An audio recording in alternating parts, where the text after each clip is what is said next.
The US presidential election in November is getting so hard to read. I mean, the polls say Democrat Joe Biden is still going to win, but President Donald Trump is cutting into that lead. But the polls saying that Trump is way behind may be missing the enthusiasm factor.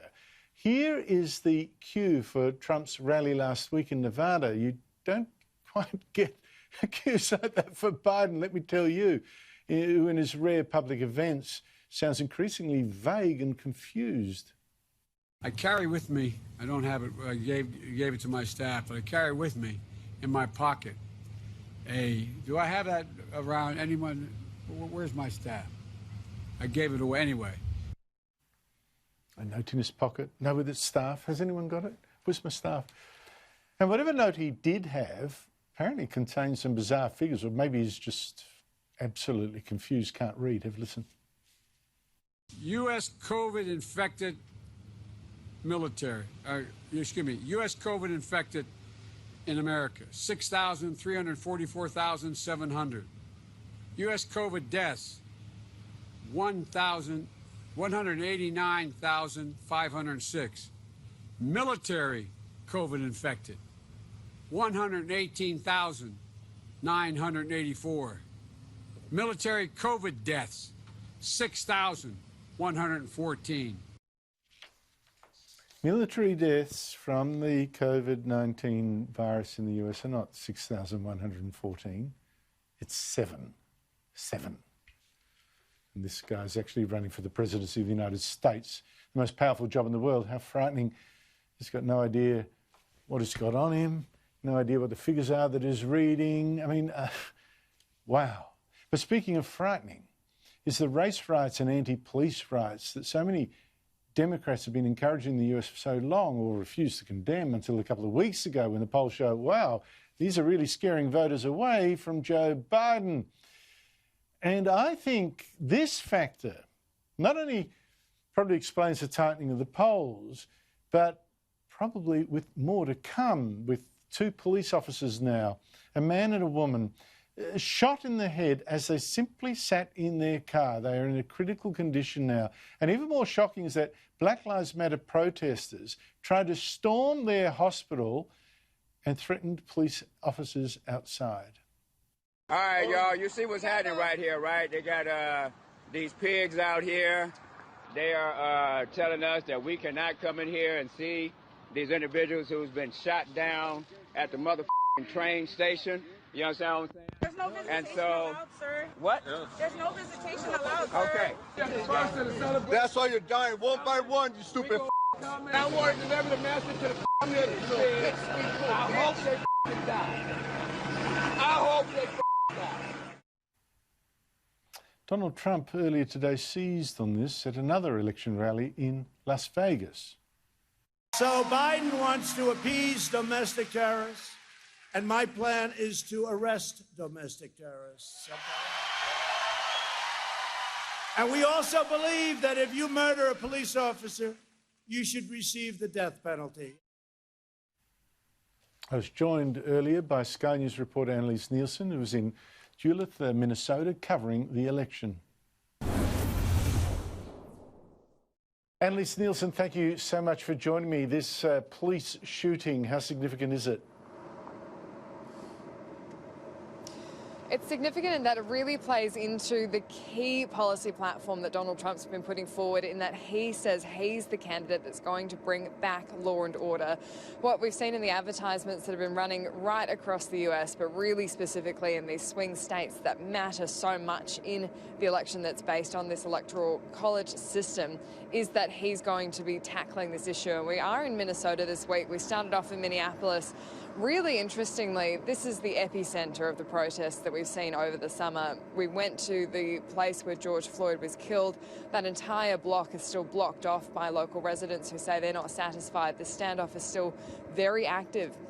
among the community there, and we went to the outer suburbs and then we were asking people what they thought of it.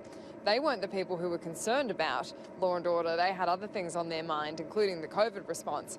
It's been rural voters here up north and also in rural Wisconsin who are more concerned about law and order and how that might impact their day-to-day life. And so that message is getting through in places that matter, and that's going to be really key to Donald Trump getting back into the White House.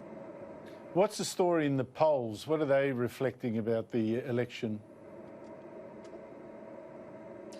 Well, what we're seeing is in Minnesota, but also Wisconsin, there has been a slight tightening of the polls, but nothing too significant. In saying that, it's really hard to rely on the polls because, for one thing, they're really not moving in this time. This is when we've seen the election campaign kick into gear. We've had two of the conventions, the Republican and the Democrat convention, which was both of their chances to make their case to the nation. And you would have thought there'd be real movements after that, after significant moments like the Kenosha riots, and they're just not going anywhere. And so it does seem like for many people, they've already made up their mind, or they're not coming forward with their opinions because they think they're going to be judged either way. And we're really hearing that a lot from people as well. Trump supporters quietly doing it. They're telling us often off camera that they don't want to say it on camera because they think there'll be ramifications at work.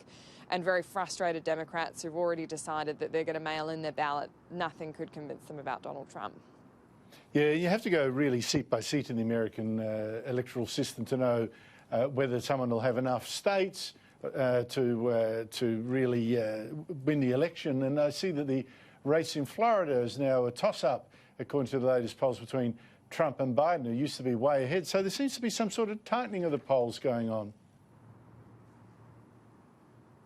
Absolutely, and you're absolutely right about it being a seat-by-seat prospect, and we know that's why so many people were surprised when Donald Trump got in last time, because they forgot about this part of the world, the Midwest, which is so critical. A state like Minnesota only has 10 electoral votes to it, but that can be the deciding factor when really it was only 3 states, Wisconsin, Pennsylvania and Michigan, that delivered Donald Trump the presidency last time. These votes can be make or break. And when you take the major cities out of it, because you can pretty much assume big cities like Minnesota, Milwaukee are going to go Democrat, it's these areas where you've got to talk to voters who work hard, blue collar, might not have a university degree, but are very switched on and informed, very concerned about things like law and order. That's going to be the message that cuts through. And that's what's going to be the challenge for Joe Biden when they're running a race about making this an election whether you want to vote Trump or vote him out. And so this is the gap where it's up to Joe Biden to decide whether they want to make him really the alternative candidate or ride that Trump referendum out. Well, it's interesting, you know, all the attention really has been on things like the violence, the racism, the virus, obviously, the economy. And yet Trump, for whether you hate him or love him, has been helping to change the world for the better in terms of foreign policy. He's had a second huge peace success with Israel. Last month he helped to broker a peace deal between Israel and the United Arab Emirates. Now he's got another one between Bahrain and Israel. But how much is this really selling in America itself? In areas like this, I have not heard anyone talk about anything foreign policy related. If they're a Trump supporter, they're talking about law and order.